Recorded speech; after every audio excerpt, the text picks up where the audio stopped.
భవిష్యత్తు ఇప్పుడు స్కూల్ బెల్తో కాదు, కోచింగ్ క్లాస్ షెడ్యూల్తో మొదలవుతోంది.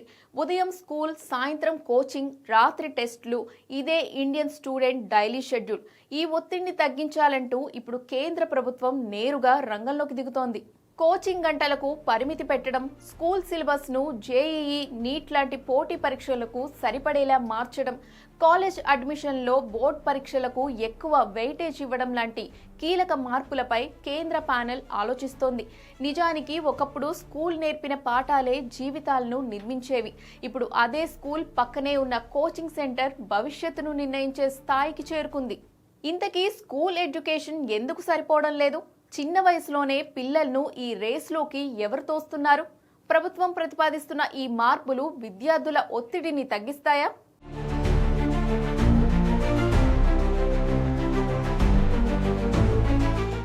ఇప్పుడు కేంద్ర ప్రభుత్వం తెస్తున్న ప్రతిపాదనలు ఒక్క రాత్రిలో పుట్టిన ఆలోచనలు కావు.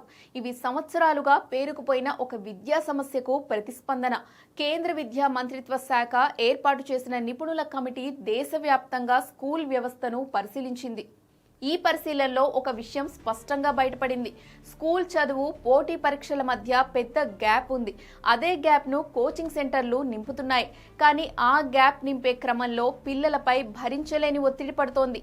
ఈ కమిటీ ముఖ్యంగా 3 అంశాలపై దృష్టి పెట్టింది. మొదటిది కోచింగ్ గంటలకు పరిమితి.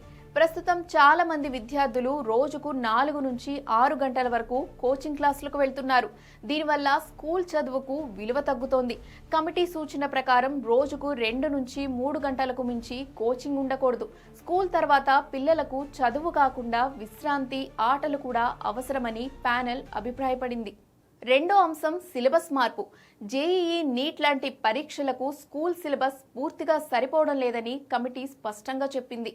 ముఖ్యంగా కాన్సెప్ట్ ఆధారిత ప్రశ్నలు, అప్లికేషన్ ఆధారిత ఆలోచనలను స్కూల్ పాఠ్యాంశాల్లో పెంచాలని సూచించింది.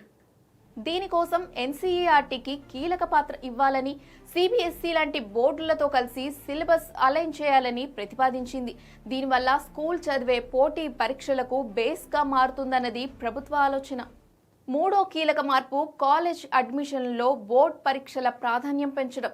ఇప్పటి వరకు ఒక్క ఎంట్రన్స్ పరీక్షే పిల్లల భవిష్యత్తును నిర్ణయించే స్థాయికి చేరుకుంది. ఇది ఒకే రోజు ఒకే పరీక్ష మీద మొత్తం ఒత్తిడిని పెడుతోంది.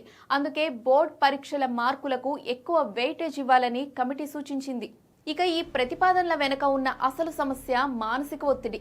కమిటీ నివేదికలో చిన్న వయసులోనే పిల్లలు డిప్రెషన్, ఆందోళన, ఫెయిల్యూర్ ఫియర్ లాంటి సమస్యలతో బాధపడుతున్నారు.